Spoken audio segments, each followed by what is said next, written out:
da família. Papai e mamãe tiveram 9 filhos, 6 mulheres, 3 homens. Eu era a ovelha negra da família. Então, aquele que sempre dava um pouquinho de trabalho. Como diria a Rita Lee, Rita Lee, exatamente. que faleceu agora recentemente. Pronto. Eu era, Que fez sucesso nessa época, né? nessa época, né? Explodiu mesmo nessa época. E aí eu era aquele jovem muito problemático, como muitos jovens são hoje, revoltados, né? Com o mundo e com todos. Mas, enfim. Então, eu era aquele jovem que... Eu era pichador, eu era grafiteiro, Furtado.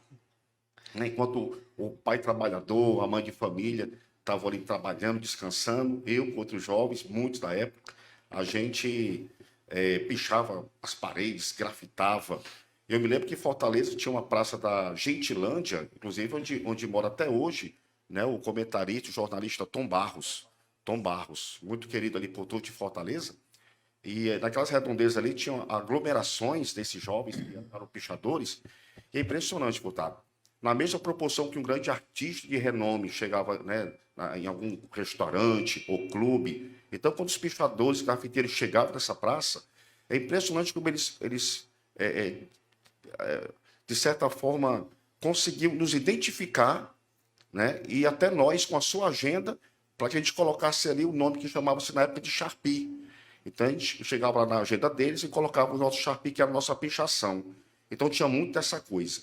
Então, nesse auge, tudo isso aconteceu na Eu minha tenho vida. até uma curiosidade, só Opa. cortando aí seu raciocínio. Vamos lá. Porque se você andar em Fortaleza, você vê pichação nos portes, nos prédios mais altos. Como é que acontece ali? Pois é, Furtado, isso aí é impressionante. Ó, primeiro, você não pode entrar num grupo de pichadores se você não passar pelo teste, pela prova. Eles não recebem dentro da sua legenda, digamos de certa forma assim, qualquer pichador. Por exemplo, eles não recebiam ninguém pichador de rodapé.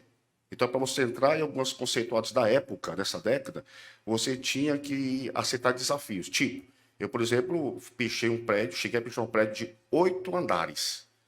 8 andares. Como é que sobe? Pois é, aí tem diversas maneiras de se subir no prédio de 8 andares, né? Dentre eles, a gente pode tentar burlar, né, os funcionários daquele prédio, se passando por um morador ou por até mesmo por tipo de serviço terceirizado. Então a gente conseguiu a forma de entrar. Quando se não, se conhecia alguém que morava naquele prédio, que de alguma forma abria as portas para você.